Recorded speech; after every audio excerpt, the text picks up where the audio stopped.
Hello बच्चों, आज हम लोग केमिस्ट्री के कुछ महत्वपूर्ण क्वेश्चन के बारे में चर्चा करेंगे कि जैसे बेटा ये आपके सामने कुछ यौगिक दिए गए हैं। इसमें कुछ यौगिक कार्बनिक हैं, कुछ अकार्बनिक यौगिक हैं। कार्बनिक कौन कौन है? ये आपका कार्बोक्सिलिक अम्ल है, ये आपका एल्कोहल है, ये आपका एल्काइन है और ये आपका जल है। ये आपका अकार्बनिक है, बाकी सब कार्बनिक है। इसमें सबसे ज्यादा अम्लता किसकी है? तो बेटा किसी भी कार्बनिक यौगिक या किसी भी अम्ल में उसकी प्रबल अम्लता जानने का वो होता है कि जो भी अम्ल जितनी तेजी से H+ आयन देता है उसकी अम्लता उतने ज्यादा होती है, और जो जितने धीमे या धीरे धीरे H+ आयन देता है उसकी अम्लता उतने ही कम होती है। तो इसमें ये कार्बोक्सिलिक अम्ल है। कार्बोक्सिलिक अम्ल में या इसके बीच में ध्यान दीजिएगा, इसके हाइड्रोजन आयन देने की क्षमता सबसे ज्यादा होती है। ये सबसे ज्यादा प्रबल अम्ल रहेगा। इन सब में सबसे ज्यादा प्रबल अम्ल जो आपका होता है वो कार्बोक्सिलिक अम्ल है। उसके बाद इन दोनों में इसके हाइड्रोजन आयन देने की क्षमता सबसे ज्यादा होगी, ये आपका दूसरे नंबर पर रहेगा। तीसरे नंबर पे R हो जाएगा, इसमें भी मतलब H+ आयन देने की क्षमता होती है। और जो आपका C2H2 है, C2H2 को हम CH ट्रिपल बॉन्ड CH लिखते हैं, और ये आपका असंतृप्त हाइड्रोकार्बन है। इसके हाइड्रोजन आयन देने की क्षमता सबसे कम होती है और इसकी अम्लता भी सबसे कम होगी। तो सबसे ज्यादा अम्लता आपकी कार्बोक्सिलिक अम्ल की होगी, दूसरे नंबर पे जल, तीसरे नंबर पे अल्कोहल, चौथे नंबर पे आपका एल्काइन रहता है। एक क्वेश्चन और इंपॉर्टेंट होता है, वो देखिए क्या है भैया। क्वेश्चन ये है कि ये आपका है CH3CH2, ये आपका है CH3COCH3 और ये आपका है HCH2। इसमें कौन कौन फास्फोरस पेंटाक्लोराइड से क्रिया करता है और कौन कौन फास्फोरस पेंटाक्लोराइड से क्रिया नहीं करता है, ये आपका क्वेश्चन है। ऐसे ऑप्शन दिया रहेगा कि इसमें दिए गए कार्बनिक यौगिक में कौन कौन ऐसे कार्बनिक यौगिक हैं जो फास्फोरस पेंटाक्लोराइड से क्रिया करते हैं और कुछ ऐसे हैं जो फास्फोरस पेंटाक्लोराइड से क्रिया नहीं करते हैं। याद रखिएगा भैया, एस्टल्डिहाइड फास्फोरस पेंटाक्लोराइड से क्रिया कर करके एस्टल्डिहाइड फास्फोरस पेंटाक्लोराइड से क्रिया करके एल्किलिडीन डाइक्लोराइड बनाता है। एल्किलिडीन डाइक्लोराइड बनाता है। एल्किलिडीन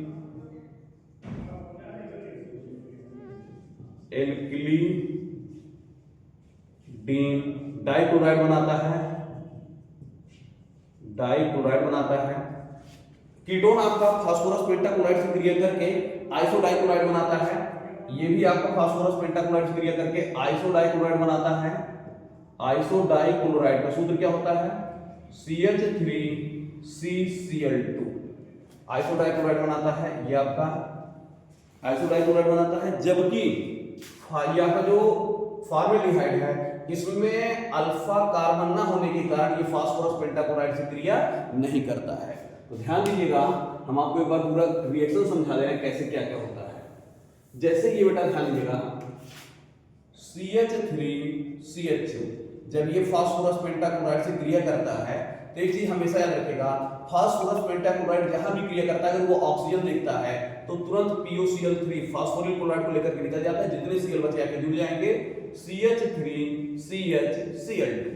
ये आपका बन गया, जिसका नाम अभी मैंने आपको बताया एल्किलिडीन डाइक्लोराइड। इसका नाम है एल्किलिडीन डाइक्लोराइड। दूसरा आपका है CH3COCH3 एसीटोन। ये भी फास्फोरस पेंटाक्लोराइड से क्रिया करके अगर ऑक्सीजन है फास्फोरस पेंटाक्लोराइड जहां भी ऑक्सीजन को देखता है फास्फोरिल क्लोराइड के रूप में निकल जाता है। बाकी दो क्लोरीन बचे आके जुड़ जाएंगे। CH3 बेटा दो बार है, C और दो Cl आकर के जुड़ जाएंगे Cl2। ये आपका बनता है और इसका नाम मैंने आपको बताया आइसोडाइक्लोराइड। आइसोडाइक्लोराइड ये नाम है।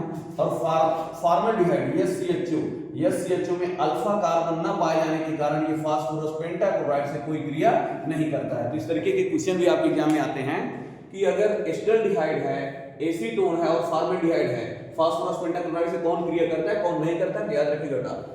एस्टल्डिहाइड एसीटोन ये दोनों फास्फोरस पेंटाक्लोराइड से क्रिया करते हैं और फॉर्मेल्डिहाइड फास्फोरस पेंटाक्लोराइड से क्रिया नहीं करता है। नेक्स्ट अगला क्वेश्चन क्या है?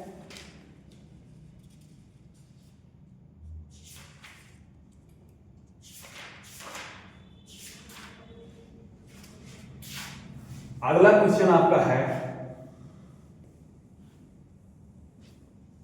फॉर्मेल्डिहाइड अमोनिया से क्रिया करके क्या बनाता है? SCHO NH3 फॉर्मेल्डिहाइड अमोनियस क्रिया करके यूरोट्रोपिन बनाता है, यूरोट्रोपिन, इसको याद रखिएगा। ये यूरोट्रोपिन एक प्रकार की औषधि है जिसका उपयोग गठिया रोग और मूत्र रोग में किया जाता है। सिंपल है, फॉर्मेल्डिहाइड अमोनियस क्रिया करके यूरोट्रोपिन बनाता है। यूरोट्रोपिन मैंने आपको पिछले क्लास में समझाया भी है कि यूरोट्रोपिन क्या होता है, उसका स्ट्रक्चर क्या होता है। यहाँ पे हम लोग ऑब्जेक्टिव क्वेश्चन सॉल्व कर रहे हैं, तो ये आपका अगर फॉर्मेल्डिहाइड से कुल अमोनिया करके क्या बनाता है, यूरोट्रोपिन बनाता है। नेक्स्ट अगला क्या है,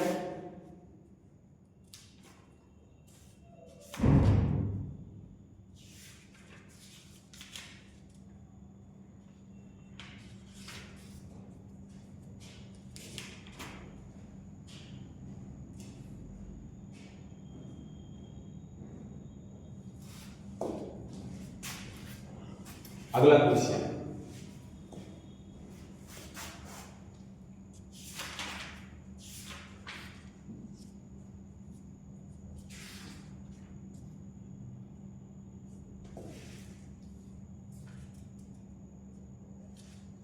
अगला क्वेश्चन है बेटा कहिएगा, CCl3 COOH CHCl2 COOH CH2Cl COOH CH3 COOH, इन सब यौगिकों में सबसे ज्यादा अम्लीयता किसकी है?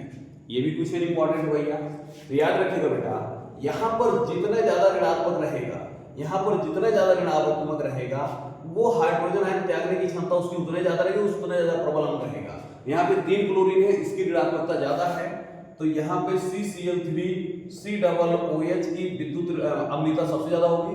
दूसरे नंबर पे यहाँ पर है, जितना यहाँ पर ऋणावेश रहेंगे उतना ज्यादा ये हाइड्रोजन आयन त्यागेगा, और हाइड्रोजन आयन त्याग जितने ज्यादा अब तेजी से त्यागेगा उसकी अम्लता उतनी ज्यादा होगी। तो इन सब यौगिकों में सबसे ज्यादा अम्लता इसकी है।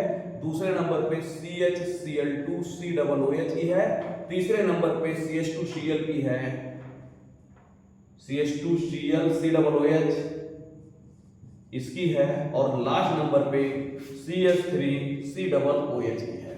ये आपने अम्लीयता का क्रम देखा।